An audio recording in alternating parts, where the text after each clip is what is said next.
Welcome to Clariot Noir. Like, comment, and subscribe for more real scary stories.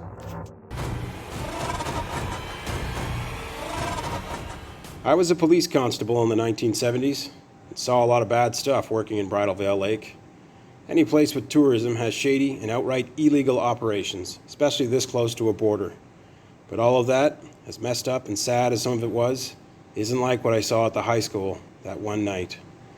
It was late October, close to Halloween, so I wasn't much surprised by the call to check for an intruder. I'd been called to the school a few times over my career for break-ins, but refused to go back after this one. My partner and I pulled up to the front doors of the school and checked the atrium windows. These windows are huge, and one idiot threw a brick through it the last time we were here. No damage to report at the atrium this time, though. So we pull around and into the parking lot, where a driveway runs down the hill along the back of the building to a smaller staff parking lot, where the first time we got called down here, a guy had busted through the theater doors with a mini sledge. We caught both intruders on both occasions. The second guy, the atrium one, was just drunk out of his mind, but the first one had been stone cold sober and waiting for us on the third floor. "Get me out of here, please," that guy said. He begged. Weirder still, he wouldn't open his eyes. "If I open my eyes," he said, "then I'll see him." He was really calm and not high or drunk or anything. We figured he was mentally ill. He kept his eyes shut until we were outside. My partner and I had to carry him out. Lucky he was a little guy. I didn't think much about him again until after this particular late October night. I even looked him up to see if he had any thoughts about what my partner and I saw. But he killed himself a few weeks after spending another night in the drunk tank, shortly after his encounter with us. The theater door was fine, so we circled around to the narrow strip of tarmac overlooking the football field at the bottom of a hill. Again, no signs of a break-in. So my partner calls it in, says everything looks okay. Well, we get told to go into the school anyways, because more reports are coming in from residents across the street about activity on the third floor. Someone apparently heard a gunshot. We didn't hear a thing. Now, it's not typical for law enforcement to force an entry into a building. Only our sergeant was allowed to, except under circumstances where someone might be injured or in danger. That kind of thing. So we're stuck waiting for someone to come down with the key. While we're waiting, however, there's a high-pitched wail. Not like an ordinary scream, but a sound a woman would make if she were being tortured. It's a pretty distinct sound, that kind of anguish. Sort of like a wounded animal. Well, because it is, I guess. Cops often hear this noise on a recording during specialized training. Do yourself a favor and never look it up. So we're not supposed to break in unless the sergeant gives us the okay. But then she's wailing again, and it's kind of dull, like it's coming from deep inside the school. Nuts to waiting. I smash open the theater door with my baton, and we're in. Any place you're in at the wrong time is a bit uncanny, so my partner and I are already on edge. We don't call for support, not even after the scream, because we don't want to let our nerves dictate what we do and then get ribbed by our colleagues over nothing. It could still be kids playing a prank or an animal. A fox does a good impression of a woman screaming, for example. My partner seems convinced it's something like that, but I'm not so sure. He's the senior partner, so it's pretty much his call. He's the senior partner, so his memory of the torture victim on the recording isn't as fresh as mine. The theater door is just about the lowest point in the school, along with like a woodworking class.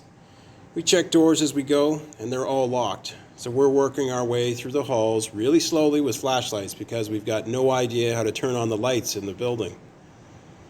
It doesn't seem real long before we're going up the stairs to the third floor, and I'm thinking about that first break-in and getting a sinking feeling in my guts. "Relax," my partner says. I guess because I'm visibly upset. We already did this before, twice, remember? I get the idea he might be disappointed in me, or ashamed, or maybe sickened. Pisses me off a little, so I hang back for a second. Like, why should I bother following an asshole? While he goes ahead through the doorway, it only takes me a second to reconsider how stupid and childish I'm being. But then it's too late.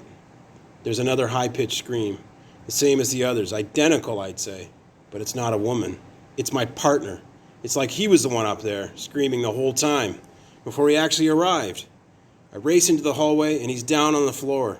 And there's a big man heading away. through another set of doors toward a music classroom. "Stop!" I shout after the guy, but suddenly he isn't there anymore. He's passed through the music classroom doors. The closed doors. I got it wrong. I must have. I run to the doors, but they're locked. I can't see much through the doorway windows. The big guy could be hiding. Never mind, he didn't open the doors or close them. I obviously got something wrong here. There's no exit except where he went in. So I go back to my partner, and his eyes are closed. "What are you doing?" "Is he gone?" my partner asks. What the hell? What the hell, man? Open your eyes. Open them." I want him to open his eyes so that's not like the guy from the first break-in. "What did you see?" "Is he gone?" My partner won't open his eyes until I tell him the big man ran into the music room. "We should call for backup now," I tell him. "The guy is cornered." "We should leave," my partner says. And he does. He doesn't wait for me. He goes. So I'm left by myself up there. Believe it or not, most police didn't have walkie-talkies in the 70s. You had to be in your car to contact headquarters. I'm shitting bricks, wondering what I should do, when the big man reappears through the goddamn classroom door, and I mean through it. I can barely see him. He's a big shadow, but he's definitely there, and he's watching me.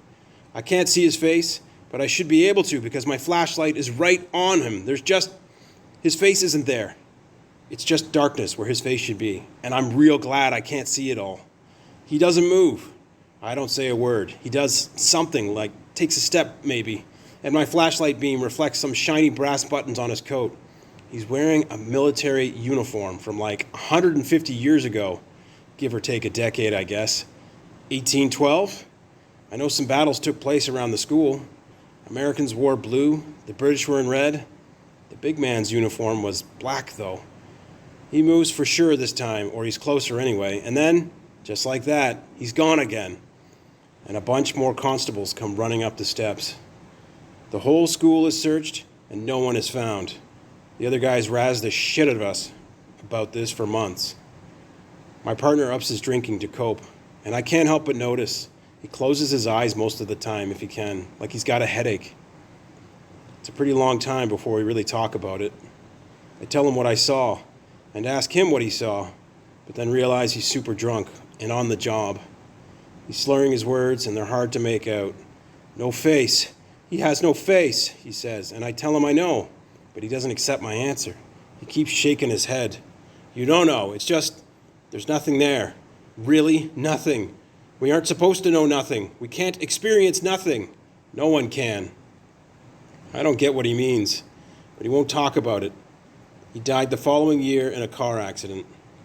I get a new partner eventually, and there are calls every so often for the school, but I openly refuse to go back, and no one razzes me about it, or that night again. Anyway, that's my story. Thanks for your time.